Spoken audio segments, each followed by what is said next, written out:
আসসালামু আলাইকুম প্রিয় দর্শক, অন্য মঞ্চের আলাপ চাইতায় আপনাদের সকলকে আমন্ত্রণ জানাচ্ছি। নমস্কার, আমি তরুণ ঘোষ।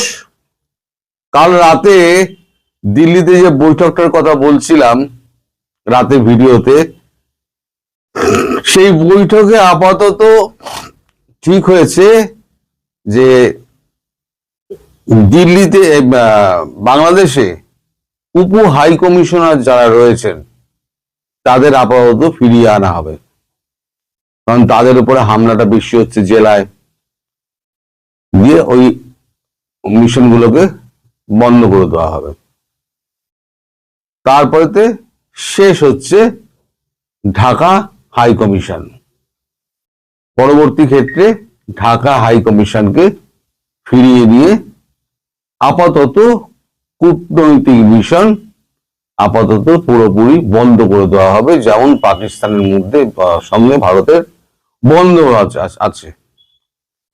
এখন এই খবরটা যখন আমি পোস্ট করলাম, তখনই বিভিন্ন রকমের আমাকে গালাগাল করার তো লোকের অভাব নেই। গাঁজাখোর, বজ্জাত, ফেরেববাজ একজন খুব সুমিষ্ট ভাষায় আমায় লিখেছেন, কি পাগলের মতো কথা বলেন মশাই, এই আমাদের পোশাক রপ্তানি শিল্পে আমরা দ্বিতীয় আর ভারতবর্ষ অষ্টম, আর আমরা যা রেমিটেন্স পাই তাতেই আমাদের চলে যাবে। তা আমি যখন উত্তর দিতে গেলাম, দেখলাম পট করে ওটা বেরিয়ে চলে গেল। আমি জানি না উনি পরে ডিলিট করে দিয়েছেন কিনা, আমি উত্তর দেওয়ার সময় পেলাম না, তার নামও দেখতে পাইনি, তাই তাকে আমি ভিডিওতেই উত্তরটা দিচ্ছি যে আমি যেখানে লিখেছি যে বহির্বিশ্ব থেকে বিচ্ছিন্ন হয়ে বাংলাদেশ একা একা কি করে বাঁচবে এবার আমি দেখব। শুধুমাত্র পোশাক শিল্প রপ্তানি করে আর রেমিটেন্স দিয়ে দেশ চলে না। আর পোশাক শিল্প রপ্তানি কোথা দিয়ে হবে? অর্ধেক মানে ম্যাক্সিমাম জায়গাটাই তো ভারতবর্ষ ছিল। খাদ্যশস্য আপনারা স্বয়ংসম্পূর্ণ নন। জল আমাদের উপর নির্ভর করতে হচ্ছে। এই ফেব্রুয়ারি মাসে যদি জল আমরা চুক্তি মানে রিনিউ না করি, আপনারা জল পাবেন না, কারণ ভারতবর্ষ উপরে আপনারা নিচে। এবার বাকি হচ্ছে ব্যবসা বাণিজ্য। আপনার দেশের যা অবস্থা, তাতে কি আপনারা আশা করেন যে আপনার দেশের কারখানাগুলো আবার পুনরায় খুলবে? বিদেশি বিনিয়োগ ছেড়ে দিন, দেশের বিনিয়োগ কি আপনারা আবার সুনিশ্চিত করতে পারবেন? পারবেন না। খাদ্য সংকট দেখা দেবে, অর্থ সংকট দেখা দেবে, জল সংকট দেখা দেবে, বিদ্যুৎ সংকট দেখা দেবে। একের পর এক যখন ঘাড়ের ওপর পড়বে, তখন কে মূর্খ আর কে বুদ্ধিমান তখন কিন্তু পরিষ্কার হিসেব হয়ে যাবে। শুধুমাত্র পোশাক শিল্প রপ্তানি করে বিশ্ব চালানো বা দেশ চালানো যায় না। তাহলে পরে আমেরিকা একা একাই বেঁচে থাকতো। একটা প্রশ্ন উঠেছিল, ভারতের সঙ্গে আমেরিকার যখন গন্ডগোল হয়, আমেরিকাকে ছাড়া সারা বিশ্ব বাঁচবে? আমেরিকা কি সারা বিশ্ব ছাড়া বাঁচতে পারবে? রাজনৈতিক ক্ষেত্রে, দেশের ক্ষেত্রে সেই একই ব্যাপার, একে অপরের উপরে নির্ভরশীল। আমরা যে বাংলাদেশের উপরে কিছুটা নির্ভরশীল ছিলাম না তা নয়, আমরা কিছুটা নির্ভরশীল ছিলাম, কিন্তু তুলনায় কম। আমরা যদি 10% হতাম, 90% আপনারা হতেন। আপনারা কি এমন উৎপাদন করেন আমায় বলুন যে ভারতবর্ষ এবং বিশ্বে আপনারা সাপ্লাই করবেন এই পোশাকটা ছাড়া? কি এমন আছে? এবার সি রুট ধরে যদি আপনারা ওই পোশাক সাপ্লাই করেন, তাহলে পরে দামের ক্ষেত্রে আপনাদের যা কম্পিটিটিভ রেট কি আপনারা দিতে পারবেন? দিতে পারবেন না। ফলে এই যে দ্বিতীয় স্থানের গর্ব যেটা করছেন না, দেখবেন একেবারে অন্তিম স্থানে নেমে আসবে, আর বাংলাদেশের পোশাক শিল্পের বাকিটাও ধ্বংস হয়ে যাবে। আপনারা নিজে হাতে ধ্বংস করবেন। তা যাই হোক, ওনার কথার অনেক জবাব দিয়েছি। এবার আসল ঘটনায় আসা যাক। ভারতবর্ষ ঠিক করেছে ধীরে ধীরে ধীরে ধীরে পাকিস্তানের সঙ্গে ভারতের যে সম্পর্ক, বাংলাদেশের সঙ্গে ভারতের সেই সম্পর্কই বজায় থাকবে। শেখ হাসিনা গতকালকে একটা মন্তব্য করেছেন, এই নাইকে দিয়ে একটা সাক্ষাৎকার দিয়েছেন। সেখানে তিনি বলেছেন যে এই সমস্ত কিছুর জন্য দায়ী হচ্ছে ইউনূস সরকার। তিনি জেনে বুঝে সমস্ত কিছু সন্ত্রাসবাদীদের জেল থেকে ছেড়ে দিয়েছেন এবং সন্ত্রাসবাদীদের হাতে দেশটাকে তুলে দিয়েছেন।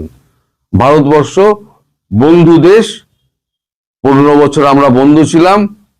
আবার আমি যখন ফিরে যাব তখন নিশ্চয়ই আমার সঙ্গে ভারতবর্ষের সম্পর্ক আবার সুস্থির হয়ে যাবে, অবশ্যই হবে। যে কোনো গভর্নমেন্ট এলে তার সঙ্গে ভারতবর্ষ কাজ করতে, শুধু আওয়ামী লীগ নয়, নির্বাচিত সরকার যদি জামাত না আসে, নির্বাচিত সরকার এলে ভারতবর্ষ কাজ করবে। কিন্তু এই মানে এই উগ্রবাদী সন্ত্রাসবাদী এই সরকার ইউনূস, তার সঙ্গে ভারতবর্ষ কাজ করবে না। কারণ এদের প্রাণ সংশয় হয়ে যাবে যে কোনো দিন। একটা কূটনৈতিক মৃত্যু কর্মীর যদি মৃত্যু হয় বা কোনো কূটনৈতিক যদি মিশনের লোকের মৃত্যু হয়, তাহলে সারা বিশ্বে আপনাদের একেবারে ডামাডোল বেজে যাবে। ভারতবর্ষের তো বাঁচবেই। সুতরাং ভারতবর্ষ সেই রিস্কটা কখনোই নেবে না। তার আগে সবাইকে ফিরিয়ে দেবে, দিয়ে তাড়াতাড়ি বন্ধ করে দাও, তুমি তোমার মতো থাকো, আমি আমার মতো থাকি। নির্বাচন ডক্টর ইউনূস নেবে না। তিনি একটা সন্ত্রাসবাদী, তিনি সন্ত্রাসের রাজত্ব কায়েম করে বসে থাকতে চান। তিনি দেশের যার জন্য যারা বিদেশে গিয়ে লড়াই করার জন্য শহীদ হয়ে ফিরে এলেন, সেই সৈনিকরা তাদের স্টিলের বাক্সে করে ফিরিয়ে এনেছে। সেটা স্টিলের বাক্স সমেত চলে গিয়েছে কবরে, অথবা বাইরে বের করে। স্টিলের বাক্সটা কাঠের বাক্সও পরিণত হয়নি, কফিনে যেটা কফিন হয় তাতে পরিণত হয়নি, তাতে একটা জাতীয় পতাকাও তাতে লাগানো হয়নি। শ্রদ্ধা এমনই। সেখানে সরকার প্রধান উপস্থিত হলেন না। উপস্থিত হলেন কোথায়? হাদির ওখানে। হাদির ওখানে মাথায় একটা টুপি দিয়ে জব্বা পরে তিনি ওখানে কিন্তু উপস্থিত হলেন। সুতরাং এই সরকারের যে প্রধান মোহাম্মদ ইউনূস, তিনি কি চাইছেন সেটা কিন্তু পৃথিবীর মানুষ জেনে গিয়েছে। বিশেষ করে আমেরিকা বুঝে গিয়েছে যে এ হাতের বাইরে চলে গিয়েছে গেম। এখন আমেরিকার দুটো আপনার ড্রিল হওয়ার কথা ছিল। একটা ড্রিল হওয়ার কথা ছিল ইউএস আর্মি আর বাংলাদেশ আর্মির মধ্যে শীতকালীন একটা ঠাকুরগাঁওতে 26-27 একটা ড্রিল হওয়ার কথা ছিল, সেটা জয়েন্ট ড্রিল, সেটা ক্যান্সেল হয়ে গিয়েছে। আর ইউএস নৌবাহিনী আর বাংলাদেশ নৌবাহিনীর মধ্যে চাঁদপুর এবং মেঘনা নদীর ওপরে যে মহড়াটা হওয়ার কথা ছিল, সেই মহড়াটাও বন্ধ হয়ে গেছে। ইউএস বুঝতে পেরে গেছে যে এই রুগী আইসিইউতে চলে গেছে, এই রুগীর ওপরে আর শ্বাসযন্ত্র, নকল শ্বাসযন্ত্র দিয়ে, বহিঃশ্বাসযন্ত্র দিয়ে একে আর বাঁচানো যাবে না। এ সিরিয়ায় চলে গেছে, একে আর ফেরানো যাবে না। গেম হাতের বাইরে চলে গেছে। তো এখন ভারতবর্ষ যেমন পাকিস্তানের সঙ্গে লড়াই করে, তেমনি লড়াই করবে। যদি আমাদের এখানে কিছু হয় তাহলে লড়াই করবে। আর কূটনৈতিক মিশন যদি বন্ধ হয়ে যায়, তাহলে এমনি খাদ্যপণ্য, জল সরবরাহ থেকে আরম্ভ করে, বিদ্যুৎ সরবরাহ থেকে আরম্ভ করে সমস্ত বিচ্ছিন্ন হয়ে যাবে। কারণ একটা দেশের সঙ্গে সম্পর্কই বিচ্ছিন্ন হয়ে গেল, তাহলে তাকে আর পাঠানোর কি দরকার? সে পয়সা দিলেও তাকে পাঠানো হবে না। পাকিস্তান পয়সা দিতে চায়, পাকিস্তান সম্পর্ক স্থাপন করতে চায়, ভারত করে না। ভারতের ইচ্ছের ব্যাপার, ভারত তখন করবে না। এবারে একা একা বাঁচুন। ভারত বিরোধিতা তো ওই যে বলি, মাঝে মাঝে বলি না, ফাঁকা পেট আর ফাঁকা পকেট অনেক কিছু শিখিয়ে দেয়। যাও, ঠিক আছে, এবার যখন বন্ধ হবে তখন বন্ধ হবে। আপাতত এই সিদ্ধান্ত হয়েছে, তারপর ধীরে ধীরে আগে উপ হাই কমিশনাররা ফিরে আসবে, তারপর আমাদের হাই কমিশনার বাংলাদেশ থেকে তিনিও ফিরে আসবেন। এখন শুধু সময়ের অপেক্ষা, আপনারা দেখতে থাকুন।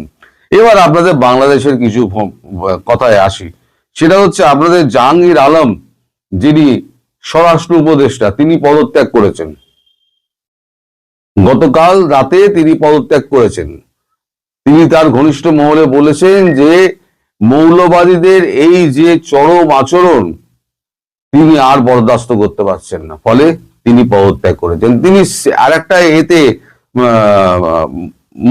রয়েছে, পদে রয়েছে, সেটা হচ্ছে কৃষি উপদেষ্টা, সেটা থেকে কিন্তু উনি পদত্যাগ করেননি। আর স্বরাষ্ট্র সচিবের আপনার এতে স্বরাষ্ট্র মন্ত্রণালয়ে স্পেশাল অ্যাসিস্ট্যান্ট করা হয়েছে জসিমউদ্দিন রহমানের আত্মীয় খোদাবক্স চৌধুরী। জসিমউদ্দিন রহমানিকে আপনারা নিশ্চয়ই চেনেন। তার আত্মীয় খোদাবক্স চৌধুরী, তাকে মানে বেছে বেছে, একেবারে সন্ত্রাসবাদীদের বেছে বেছে আনা হচ্ছে। খোদাবক্স চৌধুরীকে স্পেশাল অ্যাসিস্ট্যান্ট হিসেবে নিয়োগ করা হয়েছে। ধর্মমন্ত্রী ফারুকি আজম, তিনি এখন থেকে স্বরাষ্ট্র মন্ত্রক দেখবেন। আর এ থাকছেন জাহাঙ্গীর আলম, দেখবেন না, এখন স্বরাষ্ট্র মন্ত্রক দেখবেন ফারুকি আলম। ইউএস আবার একটা অ্যাডভাইজারি জারি করেছে, বলেছে সাড়ে আটটা, আজকে সকালবেলা 8:30 নাগাদ একটা অ্যাডভাইজারি জারি করেছে। যারা ওখানে স্বল্প সময়ের জন্য গিয়েছেন তারা দ্রুত সময়ের মধ্যে ফিরে আসুন। আর যারা দীর্ঘ সময়ের জন্য ওখানে কাজে আছেন তাদের ম্যাক্সিমাম আমরা ফিরিয়ে দিয়েছি। যারা খুব প্রয়োজনে রয়েছেন তারা নেহাত কাজ ছাড়া ঘরের বাইরে বার হবেন না। এখন পাকিস্তান টাইমস একটা খবর করেছে, সেখানে তারা বলছে ঢাকার জন্য 10 ঘন্টা ব্যাপী একটা সতর্কতা। পাকিস্তান টাইমস, আমি খবরটা পড়িনি, কিন্তু আমায় একজন পড়ে জানালেন যে এই ব্যাপার। পাকিস্তান টাইমস, তারা পর্যন্ত ডনের পরেই যার স্থান, ডন হচ্ছে প্রথম পাকিস্তানে, তারপরেই হচ্ছে পাকিস্তান টাইমস। তো পাকিস্তান টাইমস যখন খবরটা করছে তখন দায়িত্ব নিয়ে হয়তো খবর করছে। আগামী 10 ঘন্টার মধ্যে কি হবে না হবে তা আমি জানি না, পাকিস্তান টাইমস লিখেছে এইটা। এখন দেখা যাক সামনে কি হয়। আমি তো গাঁজাবাজ গুলিবাজ যা পারি আমি বলে দিই, এবার যখন এক এক করে সত্যি প্রমাণিত হবে তখন ভুক্তভোগী কি হবে? এই গাঁজাবাজ হবে না, এই কি বলে গাঁজাখোর হবে না, মিথ্যেবাদীও হবে না, আর বেকুবও হবে না, হবেন কে? আপনারাই তখন কাড্ডায় পড়বেন। সবাইকে তখন বরাবরের মতো ধন্যবাদ জানিয়ে আমিও বিদায় নেব। আর আপাতত আমি বিদায় নিচ্ছি। নমস্কার, আমি তরুণ ঘোষ। আজকে থেকে আপাতত টেম্পোরারি বলা যায় বাংলাদেশের ভিসা সেন্টার গুলো বন্ধ হয়ে গেল। ঢাকা যমুনা পার্কের যে ভিসা সেন্টার, সেটা যদি বন্ধ হয়ে যায় তাহলে জেলাগুলোতে যে সমস্ত সেন্টার গুলো আছে সেগুলোর কাজকর্ম এমনি স্বাভাবিকভাবে বন্ধ হয়ে যাবে।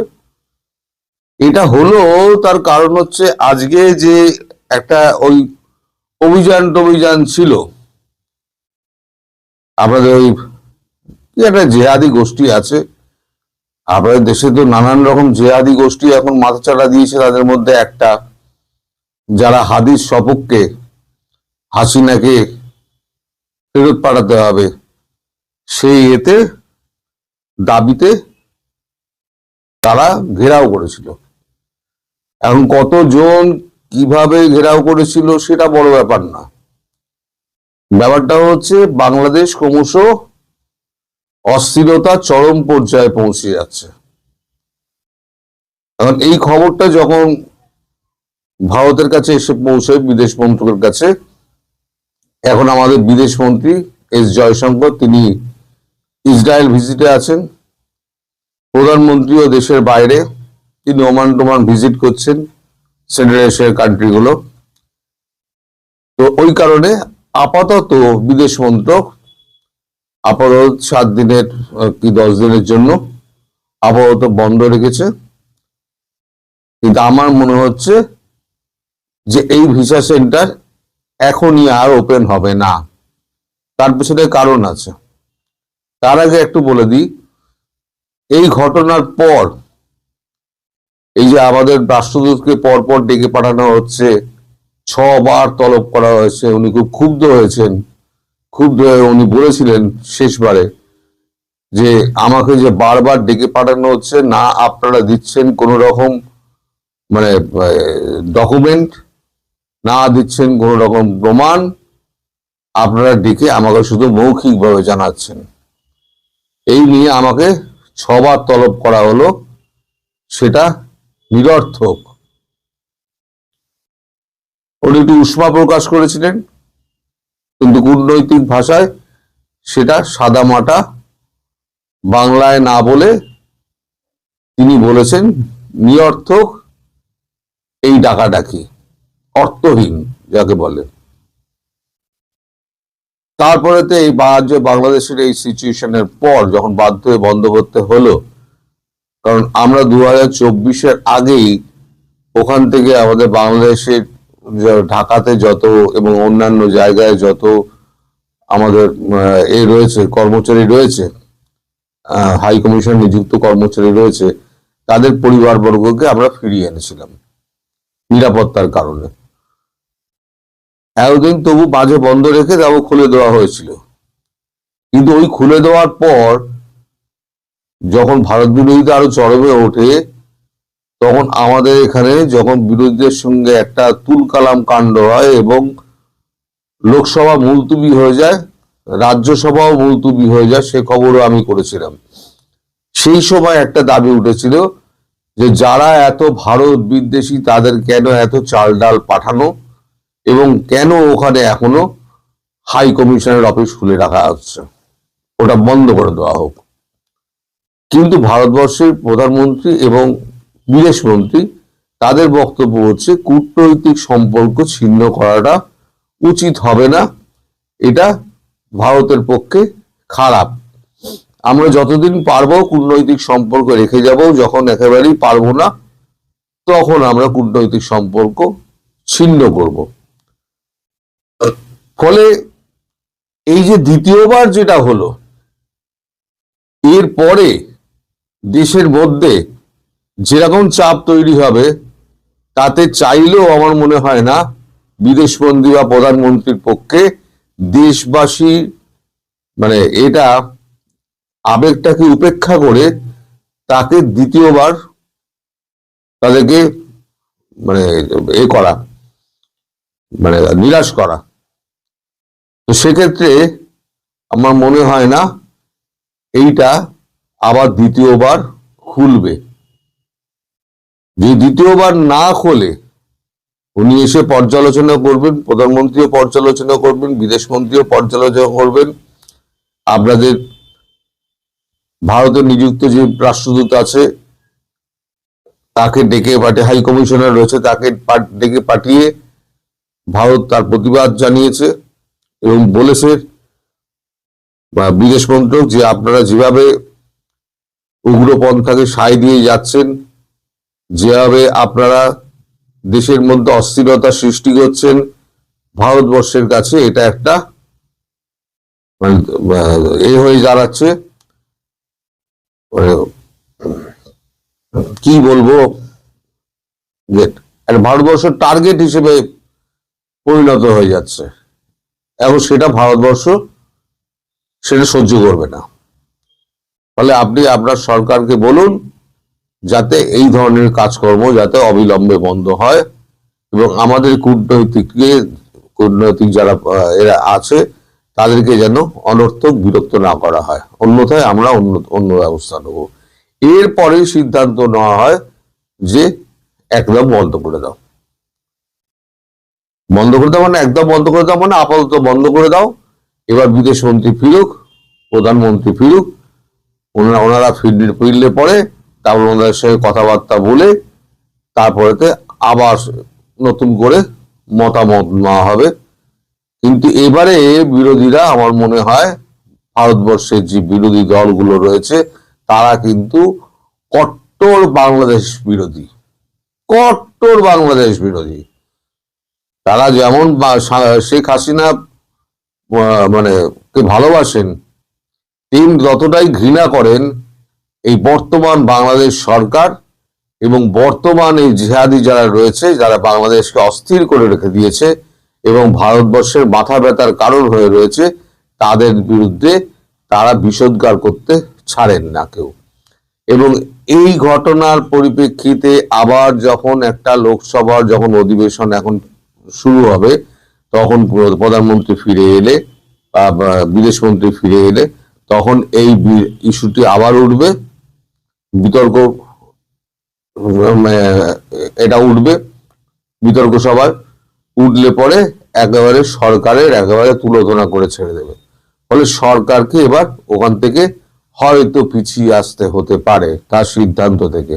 সেক্ষেত্রে যদি বাংলাদেশের ভিসা যদি বন্ধ হয়ে যায়, তাহলে বলুন এবারেতে যারা এই সামান্যতম ভিসা টিসা পাচ্ছিলেন, অসুস্থ রোগী যারা ভিসা টিসা পাচ্ছিলেন, তাদের কি হবে? এই যারা এগুলো করে তারা এটা ভাবে না দেশের মধ্যে স্বাস্থ্য ব্যবস্থা তাদের কতটা উন্নত এবং কতটা ব্যয়বহুল। ভারতে যে চিকিৎসাটা করতে 100 টাকা লাগে, আপনাদের সেখানে 1000 টাকা লাগে, তাও সুচিকিৎসা হয় না। এটা একেবারে কঠিন সত্য, সেটা প্রত্যেকটা বাংলাদেশি জানেন। কারণ আমাদের এখানে যারা বাংলাদেশি আসেন, আমরা কথাবার্তার মাধ্যমে আমরা জানতে পারি, বুঝতে পারি, তাদের আচরণে, তাদের কথাবার্তায় পুরোটাই পরিষ্কার হয়ে যায়। ফলে আমার মনে হয় না আর দ্বিতীয়বার এইটা আবার রিভিউ হলে খোলার কোনো চান্স আছে। অনেকে হয়তো বলবেন না এটা টেম্পোরারি, এটা আবার খুলে যাবে, কিন্তু তারা ভারতীয় বিরোধী দলের মনোভাব জানেন না। তারা মনোভাব না জেনেই তারা কিন্তু ওই মন্তব্য করে দিচ্ছে, এটা মনে হচ্ছে সাময়িক, না না ওটা আবার খুলে যাবে।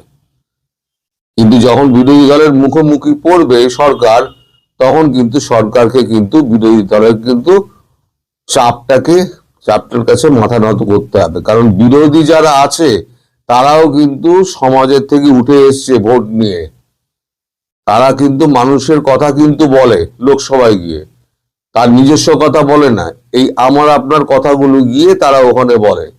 ফলে ভারতবর্ষের যে বেশিরভাগ মানুষের যে ভাবাবেগ, সেই ভাবাবেগকে কখনো ভারতবর্ষর উপেক্ষা করবে না আমার মনে হয়।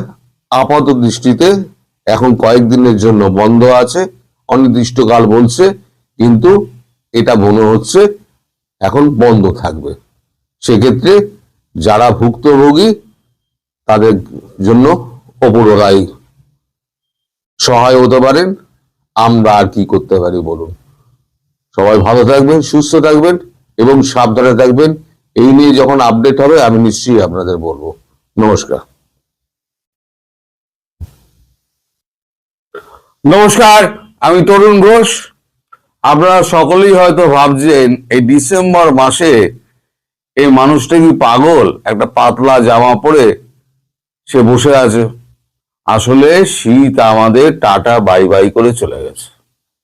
আমাদের কলকাতায় কোনো শীত নেই বললে বিশ্বাস করবেন না। রাত্রিবেলা 2 ফ্যান চালিয়ে আমরা শুই। অনেকে হয়তো বিশ্বাস করতে চাইবেন না। তার উপরে এই লাইট জ্বলছে, তার একটা গরম আছে। তো যাই হোক, খবরে আসি। এখন আমাদের এখানে একটা হিন্দি সিনেমা হয়েছিল, তার নাম ছিল দাবাং। সেখানে একটা গান ছিল, গানটা হচ্ছে মুন্নি বদনাম হুই ডার্লিং তেরে লিয়ে। এখন আমাদের পাকিস্তানের সেনাপ্রধান, যিনি ফিল্ড মার্শাল আসিম মুনির, তিনি এখন ফ্লোরিডায় বসে হাত পা ছড়িয়ে সমস্ত সমুদ্র সৈকতে তিনি এখন গান গাইছেন, মুন্নি বদনাম হুই ট্রাম্প বাবু তেরে লিয়ে। এখন ট্রাম্প বাবু তো খুব করে খাইয়েছে দাইয়েছে, ডিনার খাইয়েছে, লাঞ্চ খাইয়েছে, তখন তো মুরগা মাটন তো খুব চিবিয়েছ, তখন চেবারে তখন আবার বলেছে যে হ্যাঁ আমরা ইসরায়েলে আমরা সৈন্য পাঠিয়ে দেবো। এখন তো ইসরায়েলে সৈন্য তো এখনো পাঠানো হয়নি, তাই ট্রাম্প বাবু তাদেরকে ডেকে পাঠিয়েছেন। এখন নিজে একা যেতে আর সাহস করছেন না, সঙ্গে নিয়েছেন শাহবাজ শরীফকে। এখন দুজনকেই 4 দিন ধরে ফ্লোরিডায় বসিয়ে রেখে দিয়েছেন প্রেসিডেন্ট ট্রাম্প। তিনি যবে সময় পাবেন তবে এই 2 মক্কেলকে ডেকে পাঠাবেন।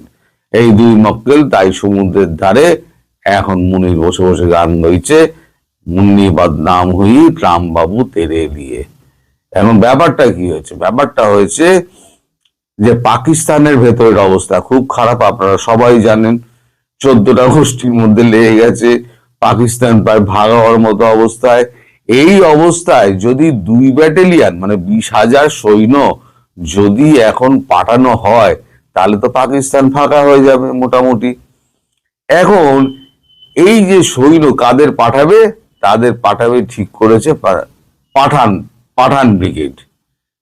ওখানে একটা পাঠান ব্রিগেড রয়েছে পাকিস্তানে, সেই পাঠান ব্রিগেডে বেশিরভাগ রয়েছে হচ্ছে পশতুন। এই পশতুন যত আছে সব হচ্ছে গিয়ে আফগানিস্তানের ওই লোকজন। তারা বর্ডার পেরিয়ে বালুচিস্তান হয়ে, বালুচিস্তানেরও কিছু পশতুন রয়েছে, আর পাঠান রয়েছে, আর কিছু পশতুন রয়েছে। তারা সকলে এসে প্রথম দিকে সৈন্যবাহিনীতে ভর্তি হয়েছিল। এখন যেহেতু এখন আফগানিস্তান এবং বালুচিস্তান এখন বিদ্রোহের মধ্যে রয়েছে, তাই এই পাঠান ব্রিগেডকে এখন আর সমর্থন করে না। তাই কি করা যাবে? এই পাঠান ব্রিগেডকে দিয়ে তো আমরা তো শুধু তো কি বলে ট্রাফিক কন্ট্রোল করাই, পুলিশের কাজ করাই। তাহলে এক কাজ করো, এই দুটো ব্রিগেডকে পাঠিয়ে দাও এতে ইসরায়েলে। যদিও ইসরায়েলের প্রবেশের কোনো অনুমতি কিন্তু পাকিস্তানের পাসপোর্টের নেই। নো এন্ট্রি ফর ইসরায়েল একদম লেখা রয়েছে, প্রথম পাড়াতেই লেখা রয়েছে। তাহলে ইসরায়েলে এখন কিভাবে পাঠাবে, সেটাও ট্রাম্প বাবু একটা উল্টো ব্যবস্থা করে দিয়েছেন। তোমার চিন্তা নেই, আমি সেই ব্যবস্থা করে দিয়েছি। নেতানিয়াহু বলেছে যে, নেতানিয়াহুকে দিয়ে বলিয়ে দিয়েছে পাকিস্তানি সোলজার আর ওয়েলকাম। বাস, মুনির গেছে ফেঁসে। এইবারে এই খবর পাওয়ার পর পাঠান ব্রিগেডের সমস্ত সেনা এখন ক্ষেপে লাল। তারা চড়াও হয়েছে পাঞ্জাবি ব্যাটালিয়নের উপরে। নিজেদের মধ্যে ব্যাপক ঝটাঝটি শুরু হয়েছে। ঝটাঝটি এমন পর্যায়ে যে কে মানে গুলি চালানো, একে অপরের দিকে গুলি চালানোর পর্যায়ে চলে এসেছিল। তারপর কেউ ওটা মধ্যস্থতা করে দুজনকে মানে ব্যাটালিয়নকে ঠেকায়। একজন ডিএইচএস এ চলে যায়, একজন ডিএইচএফ এ চলে যায়। তো যাই হোক, এই অবস্থার মধ্যে কে যাবে? এখন পাঠান ব্রিগেডকে যদি পাঠাতে চায়, তাহলে পাঠান ব্রিগেড তো একেবারে ক্ষেপে বোম হয়ে যাবে। তাহলে পাঠান ব্রিগেড তো কোনোভাবেই প্লেনে উঠবে না, কারণ ইসরায়েলে যে ব্রিগেড যাবে 20,000, সেই 20,000ই তো কফিন বন্দি হয়ে আসবে। কারণ 20,000 যারা আছে, যারা যাবে ওখানে, তারা তো তাদেরকে ইসরায়েল কি করছে, ইসরায়েল সামনে ঠেলে দিচ্ছে বিদেশি সৈন্যকে।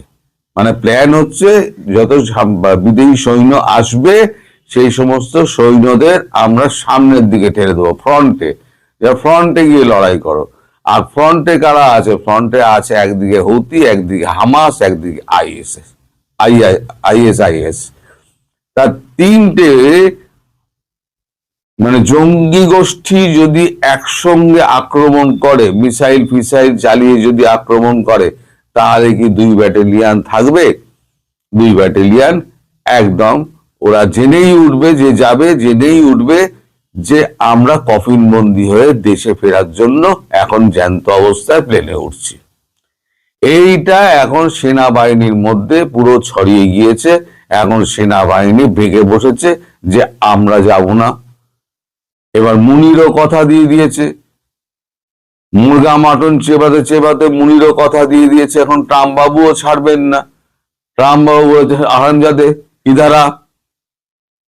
হারামজাদে একা যেতে সাহস পায়নি, সঙ্গে বগল দাওয়া করেছে আমাদের শাহবাজ শরীফকে। তিনি হাত কসলাতে কি করবেন তো ভগবান জান, পায়ে পড়ে যাবেন, বুট চাটবেন, তো এখন তো বোঝা যাচ্ছে না। এখন ট্রাম্প বাবু এখন নানান মিটিং নিয়ে ব্যস্ত, এবং ইচ্ছা করে এদেরকে বসিয়ে রেখে দিয়েছে যে তোমরা এখন বস থাকো, যখন সময় হবে তখন তোমাদেরকে ডাকবো।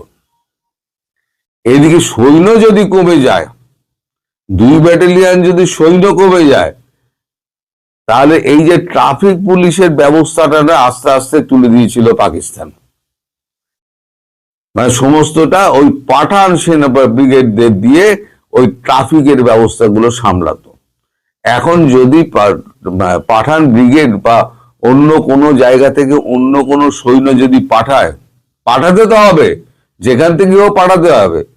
তুমি মাল খেয়ে নিয়েছো, শুধু তো মাল খায়নি, তার ছেলে, বউ, নিজের এবং মেয়ে জামাই সবার ওখানে আমেরিকায় কিন্তু গ্রিন কার্ড নিয়ে নিয়েছে এই এই টোপটা দিয়ে, এবং বলেছে রেয়ার আর্থ মিনারেল আপনি যত পারবেন এখান থেকে তুলে নিয়ে যান, আমি একেবারে আপনাকে হাত ভরে ট্রাক ট্রাক ট্রাক একেবারে মিনারেল, রেয়ার আর্থ মিনারেল দিয়ে দেবো। আর ট্রাম্প রেয়ার আর্থ মিনারেলের জন্য সবকিছু করতে পারেন। ফলে ট্রাম্প এখন গেছেন বেঁকে।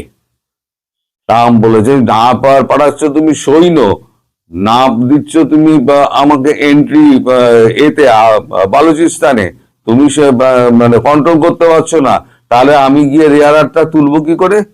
সব মিলিয়ে মিশে ঘেঁটে হয়ে গেছে। এখন তাই সমুদ্রের পাড়ে বসে এখন এখন বসে বসে এখন গান গাইছেন আসিম মুনির, যে মুন্নি বদনাম হুই রাম বাবু তেরে লিয়ে। এখন দেখতে থাকুন, নাটক অনেক জমবে। সবাই ভালো থাকবেন, সুস্থ থাকবেন এবং সাবধানে থাকবেন। নমস্কার।